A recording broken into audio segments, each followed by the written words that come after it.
Why can plasma be donated separately from whole blood? Yes, plasma can be donated separately because blood can be separated into its individual components. How does it work?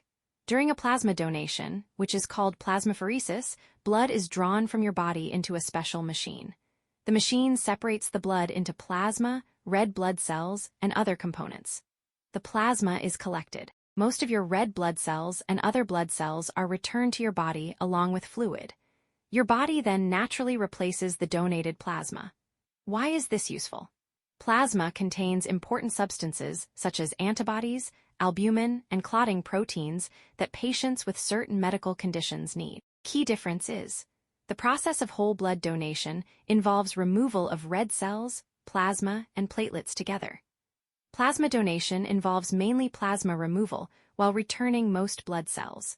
Because red blood cells are largely returned during plasma donation, the body doesn't have to replace as many red blood cells as it would after a whole blood donation.